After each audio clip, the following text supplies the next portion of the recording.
அனைத்து ஜோதிட சொந்தங்கள் அனைவருக்கும் அன்பான வணக்கம்.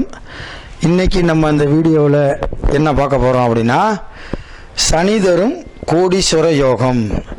சனீஸ்வரனை பார்த்தாலே எல்லா பேத்துக்கும் ஒரு பயம் இருக்கும். சனி திசை வந்தாலோ சனி புத்தி வந்தாலோ அது பயம் இருக்கும். சனி கெடுப்பவர் அல்ல, சனி கொடுப்பவரும். ஒவ்வொரு கிரகமும் கொடுக்கவும் செய்யும், கெடுக்கவும் செய்யும். அந்த கிரகம் நமக்கு எப்படி அமைஞ்சிருக்கோ அதன்படி தான் கொடுக்கும் அல்லது கெடுக்கும்.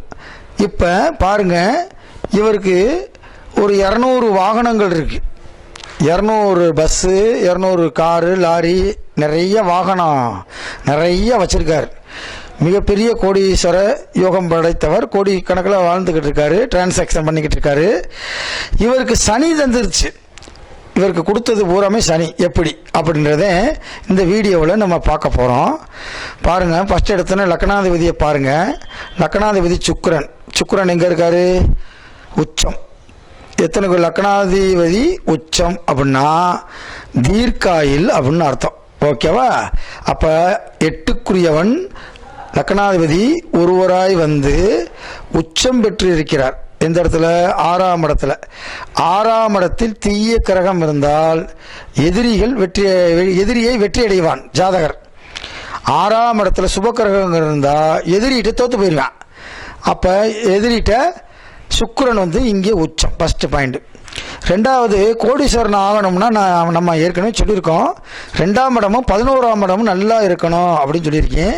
இப்போ 2க்குரிய செவ்வாய் பாருங்க, 2க்கும் 7க்கும் உரிய செவ்வாய் உச்சம். எப்படி அமைஞ்சிருக்கு பார்த்தீங்களா? 2க்குரியவன் தனக்காரகன். அந்த தனக்காரகன் இங்கே செவ்வாய் 4ஆம் இடம் என்று சொல்லக்கூடிய வாகனஸ்தானம், தாய் ஸ்தானம், சுகஸ்தானம் என்று சொல்லக்கூடிய 4ஆம் இடத்துல தனக்காரகன் உச்சம் பெற்று இருக்கிறான். அப்போ காசு எப்படி உச்சமாக இருக்கும்? இதே காரணம், கோடீஸ்வர யோகம். ஓகேவா? 4ஆம் இடத்துல செவ்வாய் உச்சம் பெற்று அமர்ந்திருப்பது ஒரு கோடீஸ்வர யோகம். கூட யார் இருக்கா? 9க்குரிய பாக்கியாதிபதி சேர்ந்துட்டான். 4ஆம் இடத்துல உச்சம் பெற்ற செவ்வாய் கூட 9க்குரிய பாக்கியாதிபதி சேர்ந்ததுனால, பாக்கியாதிபதி எந்த வீட்டில் அமர்றாரோ அந்த வீட்டினுடைய காரகத்துவம் கூடும். அப்போ 9, 4ஆம் இடம் என்பது சனி. 4க்குரியவன் 10லே உட்கார்ந்திருக்கிறான். 10 என்பது தொழில், ஜீவனஸ்தானம். 4 என்பது வாகனம். வாகனக்காரன் 10ஆம் இடத்திலே உட்கார்ந்திருக்கிறான். 4க்குரியவன் 10ல் உட்கார்ந்திருந்தால் புதையல் யோகம் கிடைக்கும் அப்படின்றார் புலிப்பாணி சித்தர். 4க்குரியவன் 10ல் உட்கார்ந்து திசை வந்துருச்சுன்னா புதையல் யோகம் கிடைக்கும்ன்றார். அப்ப 4ஆம் அதிபதி சனி, அவருக்கு சனி திசை ஸ்டார்ட் ஆன உடனே 20 வருஷம் அடே அப்பா, மழை பெஞ்சா பரவாயில்ல, அடமலை சட்ட சட்ட சட்ட சட்டன்னு அடிச்சு 200 வாகனம். நம்ம ஒரு 2 வீலரை லோனுக்கு வாங்கி லோன்னு அலைஞ்சு அதுக்கு லோனை கட்டிக்கிட்டே உட்காந்துருக்கான். இவருக்கு எவ்வளோ வாகன யோகம் வந்திருக்கா? புதையல் யோகம் கிடைக்கும்ன்ற. 4க்குரியவன் 10ல் உட்காந்தா புதையல் யோகம் கிடைக்கும். 4க்குரியவன் நல்லா இருந்தான் அப்படின்னா தாய்க்கு தீர்க்காயில். அப்போ எவ்வளோ சிறப்பு பார்த்தீங்களா? அடுத்து பாருங்க, 5ல் சூரியனும் சந்திரனும் சேர்ந்து அமர்ந்திருக்கிறதுனால இது என்னது? அமாவாசை அன்று பிறந்தவர். இப்போ சூரியன் லாபாதிபதி, 11க்குரிய சூரியன் பஞ்சமஸ்தானத்திலே அமர்ந்திருக்கிறார். இந்த பஞ்சமஸ்தானத்துக்கினுடைய அதிபதி 10லே இருக்கிறார் சனி. அப்ப அமாவாசைக்கு அன்னைக்கு பிறந்தவர். அமாவாசை அன்னைக்கு பிறந்தவங்க கிட்ட ரகசியத்தை சொல்லவே மாட்டாங்க. அவங்களா சொன்னாத்தான் அந்த ரகசியம் மற்றவங்களுக்கு தெரியும். அப்படி சீக்கிரட்டாக வாழக்கூடியவங்க சிபிசிஐடி கூட கண்டுபிடிக்க முடியாது. அவ்வளோ தூரம் சீக்கிரட்டாக தன்னுடைய வேலைகளை செஞ்சுக்கிட்டே இருப்பாங்க இந்த அமாவாசையில் அன்னைக்கு பிறந்தவங்க. அப்போ இங்கே உட்கார்ந்துருக்கிறவர் யார்? 10க்கும் 11க்கும் உரியவன். பாருங்கள் எப்படி அமைஞ்சிருக்குன்னு. 10க்கும் 11க்கும் உரியவன் அமைஞ்சா மன்னன் அப்படின்றான்.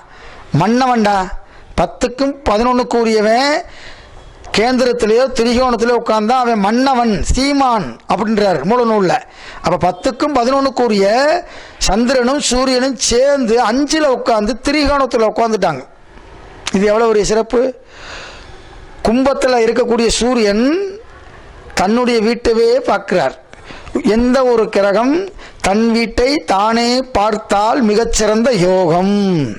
அப்ப சூரியன் 11க்குரிய லாபாதிபதி திரிகோணத்துல 5ஆம் இடத்துல உட்கார்ந்து சூரியன் தன்னுடைய வீட்டையே தானே பார்க்கிறார். இது ஒரு சிறப்பு.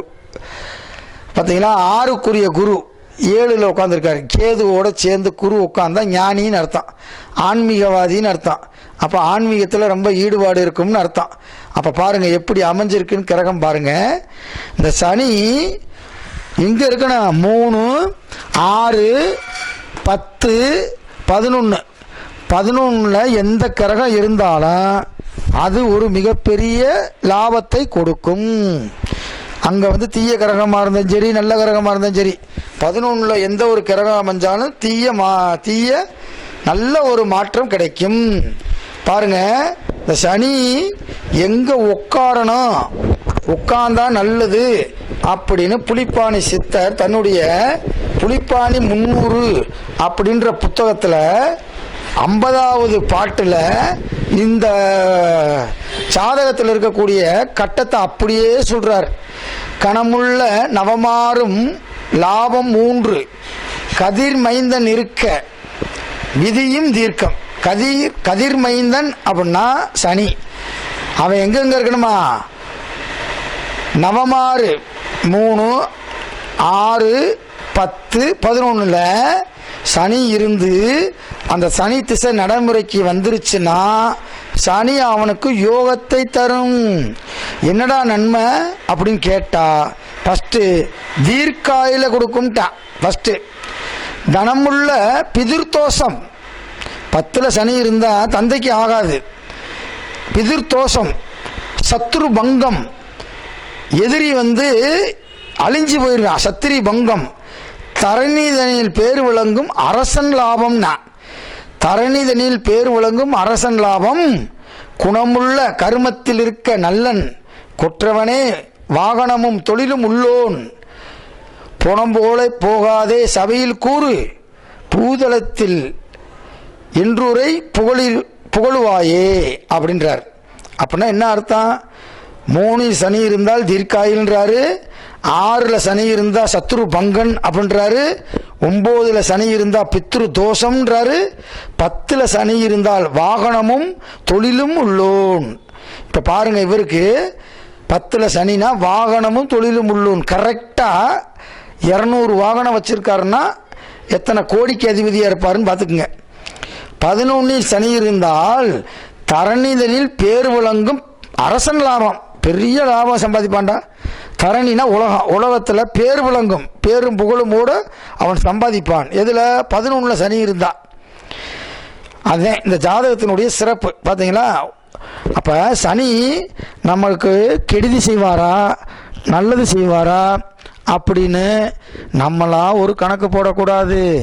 அந்த சனி எந்த இடத்துக்கு அதிபதியாக வர்றாரு, அவர் எங்கே உட்கார்ந்துருக்காரு, அவர் யார் பார்க்குறா, அவர் யாரை பார்க்குறா, அப்படியெல்லாம் பார்த்தா மட்டும்தான் அந்த ஜாதகத்தில் பலனை நம்ம எடுக்க முடியும்.